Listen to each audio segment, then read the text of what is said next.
And excuse me, I have this cough and I don't know how long it's going to last, but bear with me. We have been giving these short talks in Ramadan for beginners, and we are concentrating on how to recite the Quran and how to study the Quran, and why should you study the Quran. And so now we've reached that position where we've reached methodology of the stars that Allah has spoken in Surah Al-Waqiyah, that if you want to study the verses of the Quran, you need to study them the way you study the stars. And of course, when you want to study the stars, it's called astronomy, you have to study how the stars are connected with each other. Look for patterns in the stars. Similarly, you have to learn to see, to check, to discover how verses of the Quran are connected to each other, and look for patterns, what my teacher called the system of meaning in the Quran, and then that will help you to penetrate the Quran. So now, today we want to begin with a subject. Let us take a subject and let's see how do we study it in the Quran. And the subject I want to take is the crucifixion of Nabi Isa alayhi salam, Jesus. The question that arises is, was he crucified? Yes or no? And the Quran says, no, he was not. The question is, did he die? Did they kill him? Yes or no? And the Quran says no, unequivocally no. Well then, what happened? In order for us to explain and to study the verses of the Quran on the crucifixion, and they're very few, we need to do some homework. Excuse me. What is the definition of death in the Quran? The word, the terminology to which you must be introduced is maut. This is the Arabic word for death in the legal sense of the word. Many people die before they die. We're talking about death in the legal sense of the word, and that word is maut. And what is the definition of maut? The Quran gives a definition of maut, and it is in Surah Al-Zumar. I will not give you the number of the ayah, that's your homework. I gave you the name of the surah. And Allah speaks in Surah Al-Zumar to define what is death in Islam.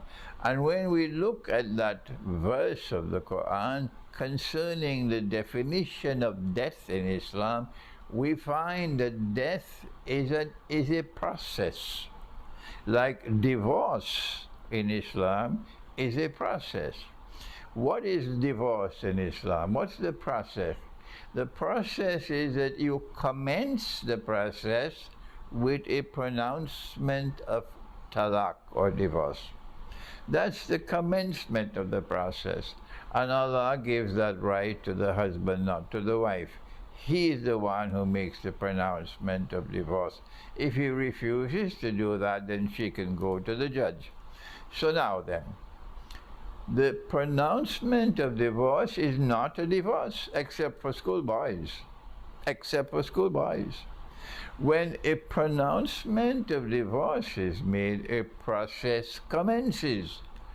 And the divorce is not completed, does not take place until the process is completed.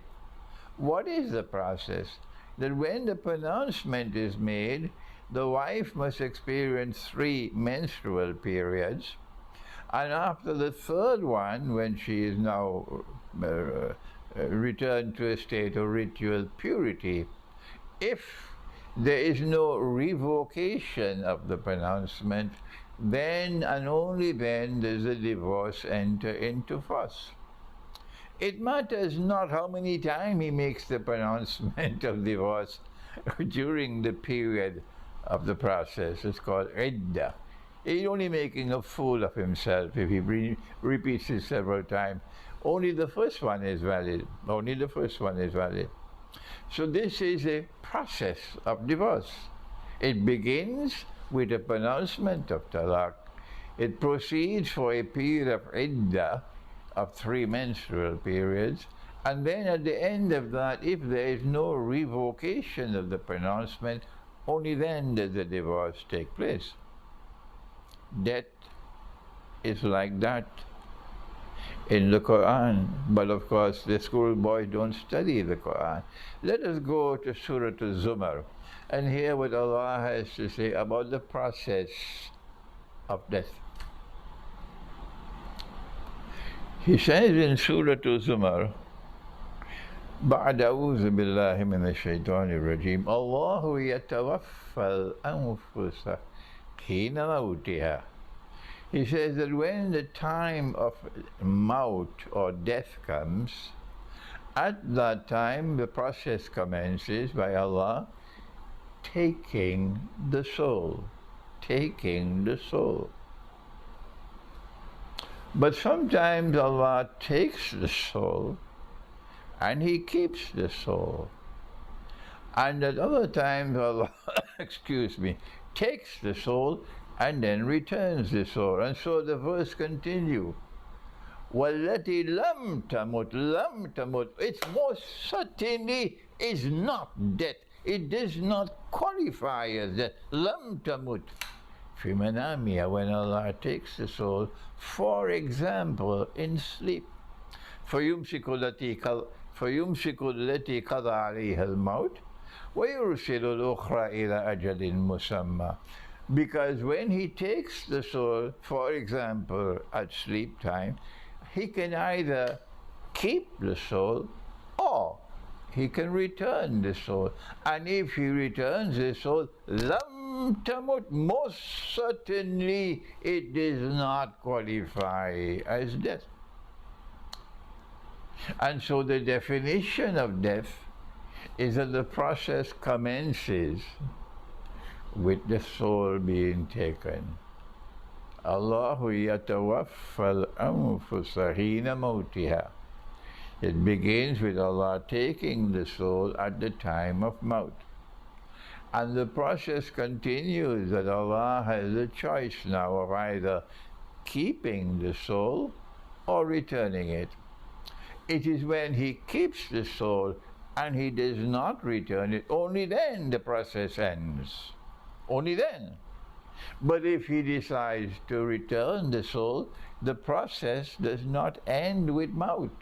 No, the person is still alive. I hope this is not too difficult for you to understand. And if you still don't understand, do please pray to Allah to give you some capacity to understand, because the subject is simple. And so death is not to be understood other than as a process. When Allah takes a soul, don't make a fool of yourself to come to the conclusion that is death, because you don't know the Quran. I'm sorry to use this harsh language for people who shout and scream where angels fear to tread. The Word of God. Be careful with the Word of God. Now then, having defined what is death, what is maut, only now are we prepared to go to the verses of the Quran pertaining to the crucifixion, which we'll do tomorrow, inshallah. Thank you. Wassalamu alaikum wa rahmatullahi wa barakatuh.